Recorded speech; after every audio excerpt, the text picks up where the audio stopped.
As you can notice, the tree behind me keeps fading away.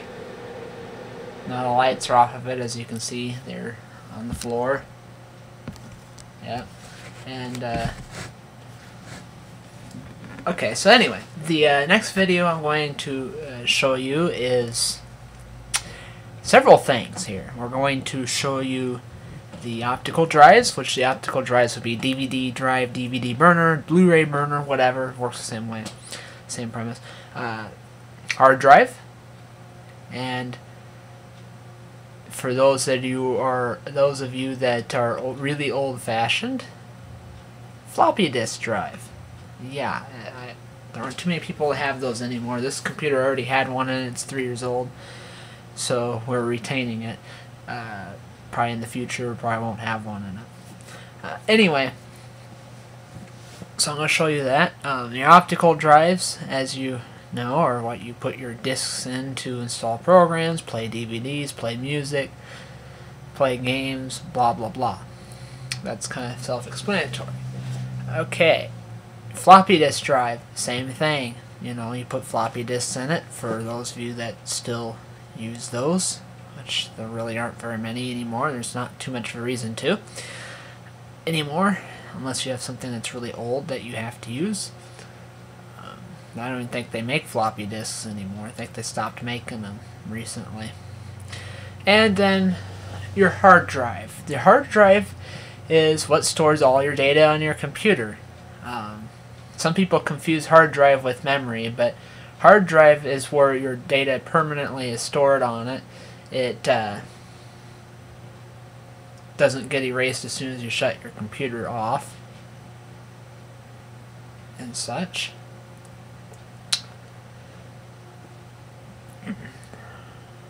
Hard drive stores all of your programs, your pictures, your music, your movies, your emails, everything.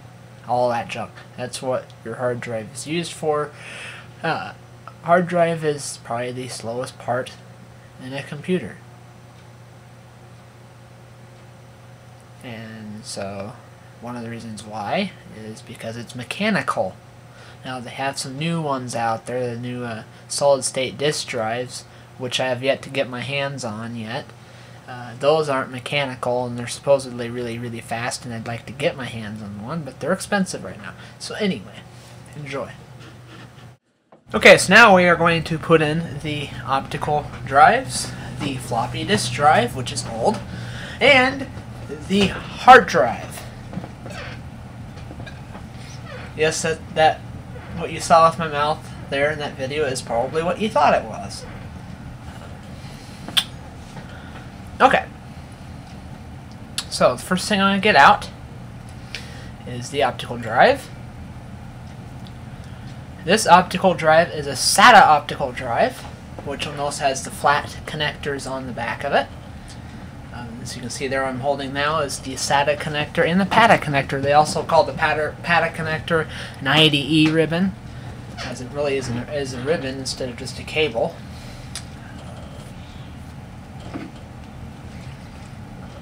SATA is a newer technology versus PATA, and when it comes to using cabling for those kind of things. The difference between them is, okay, well, here it is. Each cable can send bits and data back and forth, okay? PATA cables have several lanes of traffic, while the SATA cable only has 2 lanes of traffic. Okay, that sounds like, okay, then, well, since there's only 2 lanes of traffic, the SATA connector would be slower, right? Wrong, because the SATA connector will have the data going at a much faster rate than the ones going in parallel. So, putting the optical drive in, you just slide it in through the front bay. Sometimes there's a plate there you'll have to remove. Sometimes you can just punch them out from the inside. Other times you have to unclip them. And now I'm just going to mount the optical drive. I would recommend at least 2 screws on each side to hold it in.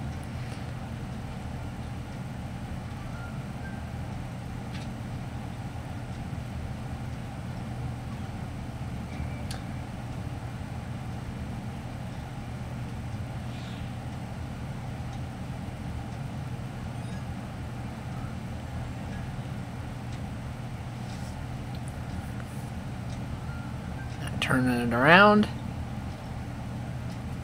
and screwing in the other side.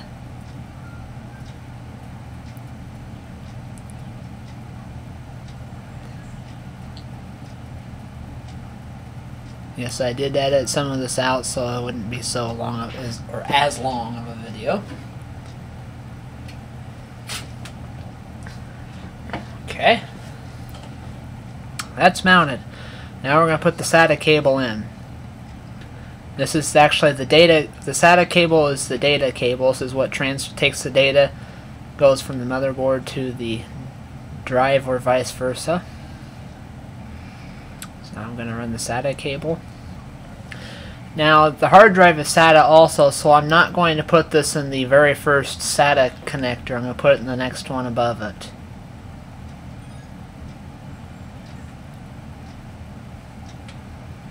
On the motherboard. Okay, so now here's our next optical drive. This one is a PATA optical drive. It's an older drive. It's a DVD drive. The PATA drive will still be kind of a flat connector, but you'll see a bunch of pins there. Okay. And so what you'll do is you'll put it in there. Now with the PATA drives, they're a little bit more complicated to set up. You'll know something on the back called a jumper. It's this little plastic piece with this little wire in it, and basically you'll see one that's going to say MA, or maybe it might just say master, and then you'll have another be SL, which is slave, and then you'll have CS, which is cable select. Since this is the first drive, but these PATA cables, you have you can connect two devices on one cable. So what you do is, since it's the primary drive on that cable, you put it as master, and then for the second drive on the chain you would have slave, but since there's no slave there, we don't have to worry about that anyway. But then you also can use cable select, which is kind of automatically, it'll decide which one's which, but master and slave is more guaranteed to work. Yes, I was going so here in a minute I'll show you the cable and I'll show you how I connect to that.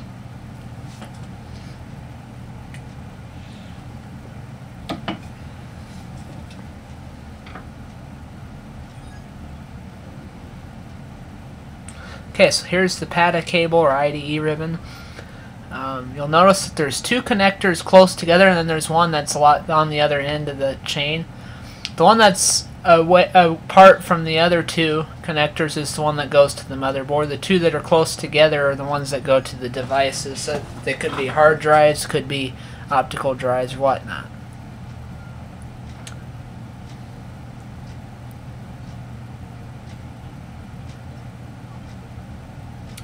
So I'm going to go ahead and I'm going to plug in the PATA cable to the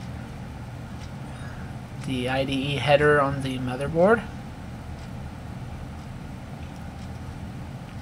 And now that second one on the chain I'm just going to leave loose, not going to be connected to anything because there's nothing else to connect it to.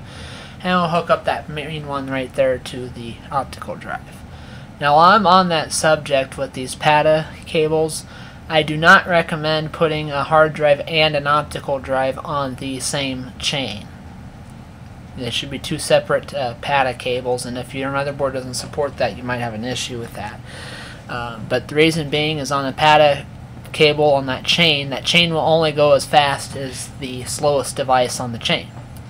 So now here's the floppy disk drive. Yes, it's old, you see? It's old. Extinct.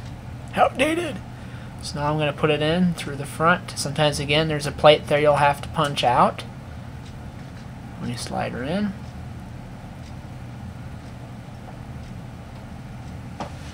So in the hole it goes. Again, 2 screws on each side is what I suggest.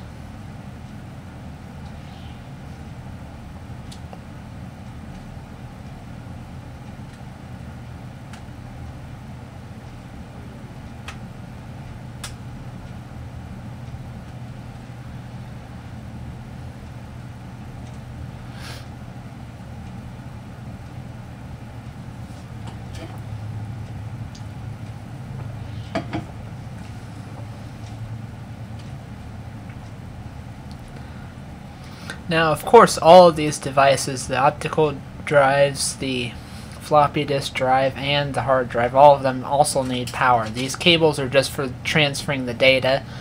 They are not to power these devices. That will come later when we get to the power supply installation. But yes, those parts need power running to them. Right now they don't have power running to them at this time.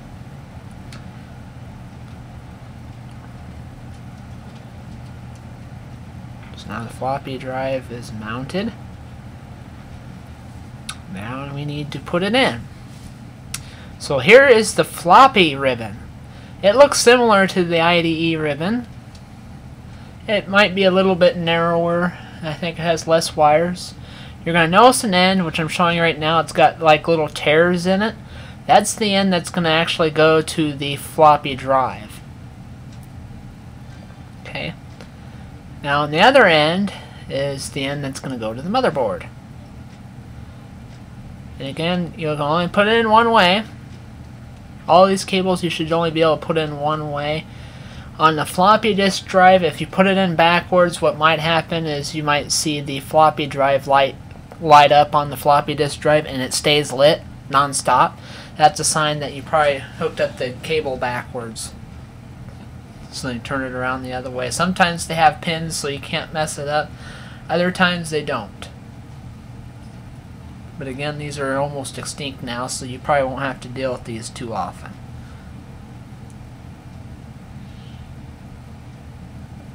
So you push them, make sure you don't bend any pins when you're plugging these in, by the way. Okay, so now here's the hard drive. This hard drive is also a SATA drive.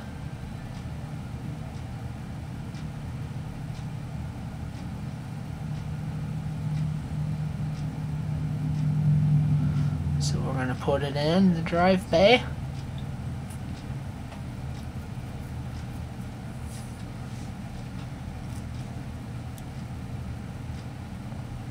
And now we're going to mount it again, 2 screws on each side. And of course all these steps could vary slightly depending on your case design and etc. But in general, this is how it's going to work.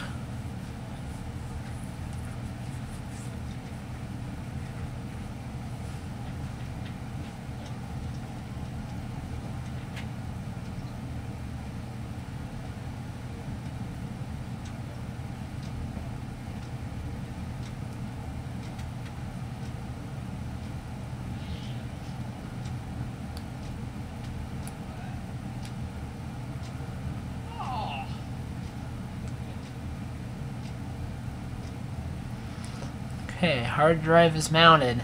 Now we need to connect the SATA cable to it. Now remember, I left the very first connector on the motherboard open for the hard drive. I like to have it in order. Hard drive takes priority over the optical drives for drive letters and such in Windows, so I like to have it so the hard drive is the first one on the food chain. Now you might deal with an older computer that might have a PATA connector on it, and it'd be master and slave with that as well. So we'll plug that in, and now those are all connected.